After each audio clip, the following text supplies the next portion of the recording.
On behalf of the UN Watch. My name is Mosab Hassan Yousef. I grew up in Ramallah as a member of Hamas. I address the words to the Palestinian Authority, which claims to be the sole legitimate representative of the Palestinian people. I ask, where does your legitimacy come from? The Palestinian people did not elect you, and they did not appoint you to represent them. You are self-appointed. Your accountability is not to your own people. This is evidenced by your own total violation for their human rights. In fact, the Palestinian individual and their human development is the least of your concerns. You kidnap Palestinian students from campus and torture them in your jails. You torture your political rivals. The suffering of the Palestinian people is the outcome of your selfish political interest. You are the greatest enemy of the Palestinian people. If Israel did not exist, you would have no one to blame. Take responsibility for the outcome of your own actions. You fan the flames of conflict to maintain your abusive power.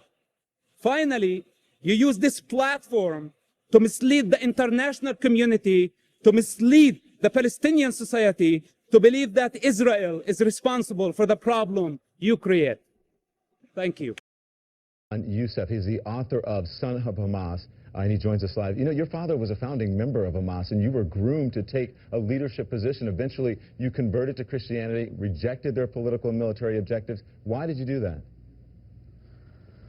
Well, for the simple reasons that we see right now in Gaza, that Hamas does not care about the lives of Palestinians, does not care about the lives of Israelis or Americans.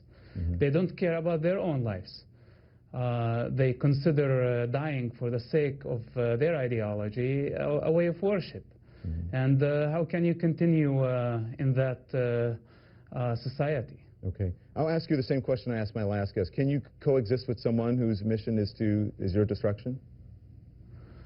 Well, Hamas is not seeking coexistence and compromise. Hamas is seeking conquest and taking over.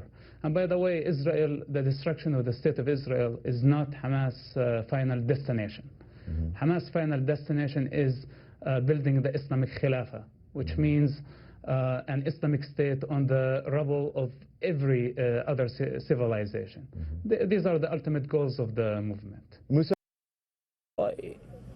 When I was a child, the first Palestinian Intifada started, and we witnessed violence, and many people were dying, and we hated Israel.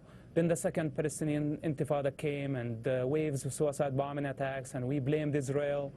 And I used to think that Israel is the enemy, not knowing how my father and his organization was only a tool in the hands of some regional powers, that they move Hamas and encourage them to kill and fight against Israel for just political gain.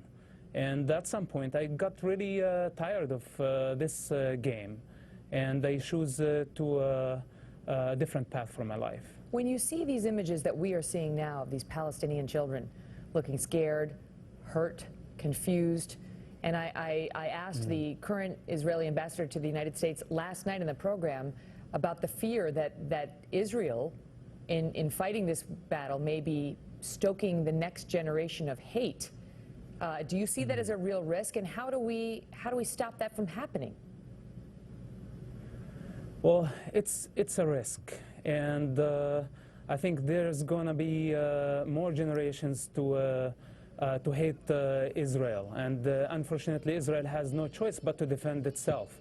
Now, the only way, I believe, to fight an organization like Hamas is to unmask them by exposing their ideology, what they stand for.